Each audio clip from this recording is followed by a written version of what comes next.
Loaf जो है वो इसके बारे में समझिए। ये स्वीडन कंट्री से बिलोंग करते थे, ठीक है। Yes sir. स्वीडन कंट्री से बिलोंग करते थे और स्वीडन कंट्री में जो है वो लोगों को स्वीडिश बोला जाता है।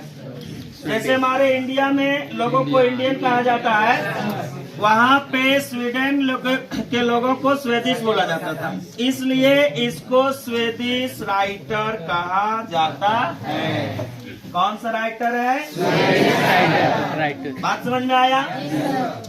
देखिए, इनका जन्म जो हुआ था वो 1858 में हुआ था और मृत्यु 1940 में हुआ था, ठीक है। ये जो सेल्मा लेगरलॉफ है ये स्वीडन थे और स्वीडन देश में जो मुद्रा चलती थी वो क्रोनर, जैसे हमारा इंडिया में रुपया चलता है, तो जो स्वीडन देश था वहाँ पे जो है वो क्या चलता था? क्रोनर चलता था, है ना। तो भाई ये क्रोनर जो है वो वहाँ का मुद्रा था, तो उसका भी प्रयोग किया गया स्टोरी में। स्वीडिश राइटर था, उसको स्वीडन जो था वो, तो ये सारे चीज को हम लोग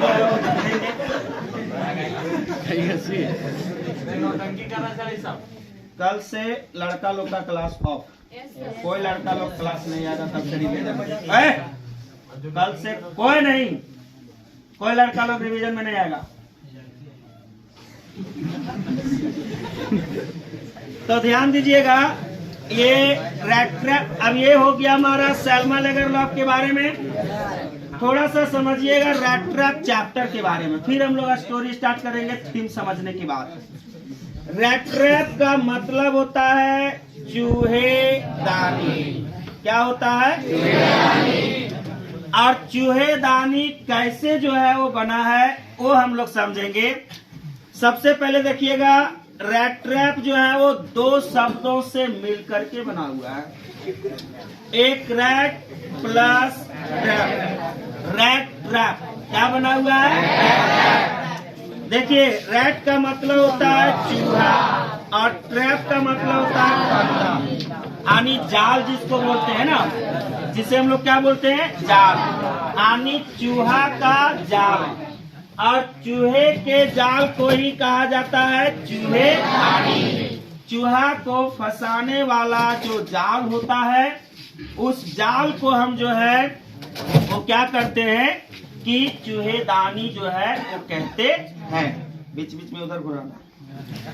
तो जो है वो चूहेदानी जो है उसे कहते हैं। और ये देखिए, रैट और ट्रैप दो शब्दों से मिल करके जो है वो रैट ट्रैप बना हुआ है, चूहेदानी बना हुआ है। चूहेदानी हम लोग देखे थे पहले जमाने में, इस टाइप का आया करता था, एकदम तार से रहता था, जो है वो इस तरह से बना हुआ रहता था और इसमें एक दरवाजा रहता था अंदर जाने के लिए, इसमें पकड़ने के लिए। इधर देखिए क्या होता है, कैसे चूहेदानी में फंसते हैं लोग, यानी चूहा जो है वो कैसे फंसता है। तो ध्यान दीजिएगा, इस चूहेदानी के अंदर कुछ खाने वाला जो है वो चीज रखा जाता है और इसको ऐसा सेटिंग किया जाता है इसके अंदर से कि जैसे ही चूहा इसको छूता है ये दरवाजा बंद हो जाता है। और इस जो खाने वाला चीज है इसको हम लोग बोलते हैं चारा। क्या बोलते हैं? चारा। इंग्लिश में उसे कहा जाता है बाइट। क्या बोलते हैं? बाइट। तो ये चारा को जैसे ही चूहा छूता है वो जो है वो दरवाजा इसका क्या हो जाता है? लॉक हो जाता है। क्या हो जाता है? लॉक। तो वो जो है वो फिर चूहा जाल में घिर जाता है। तो इसी प्रकार से कहता है स्टोरी में कि जब कोई आदमी अगर यदि लालच करता है और लालची के चक्कर में कुछ चारा को छूता है, और जब चारा को छूता है और जैसे ही उस चारा को छूता है वो एक सर्कल में, एक जाल में फंस जाता है। और जाल में, सर्कल में जब फंस जाता है फिर वो वहां से बाहर निकलता नहीं है। तो उसी प्रकार से एक आदमी रहता है चूहेदानी को बेचने वाला, जिसको बोलते हैं the man of the rat trap, the man of the rat trap, यानी चूहेदानी का व्यक्ति। इसी का शॉर्ट नेम बनाया गया है द पैडलर। क्या बनाया गया है? और पैडलर का हिंदी मीनिंग होता है फेरी वाला। क्या नाम होता है? और फेरी वाला हम लोग बोलते हैं जो घूम घूम करके चारों तरफ बेचते घूमता है, उसे कहते हैं फेरी वाला। क्या कहते हैं उसे? फेरी वाला कहते हैं। तो वही काम था इस आदमी का कि वो चूहेदानी को बेचा करता था, और चूहेदानी बेचता था, और वह जो है वो फेरी वाला कहलाता था।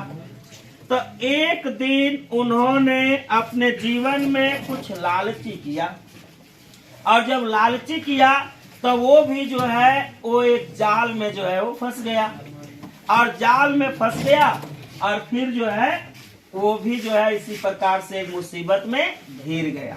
इसलिए इसी चीज पर हम लोगों को पढ़ने के लिए जो है वो बोला गया है, सिखाया गया है, बताया गया है, जिसका नाम दिया गया है द रैट ट्रैप, जिसको लिखे हैं सैमुअल। बात समझ में आया? यहाँ तक समझ में आया? तो इसी स्टोरी पर हम लोग जो है वो पढ़ेंगे, और पूरा जो है वो सीखेंगे और जानेंगे। बाहर भी देखो भीड़ है, उधर भी लगा।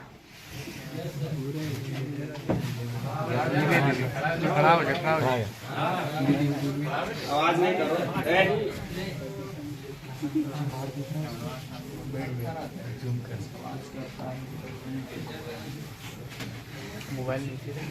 चलिए ध्यान दीजिए। अब बंद करें।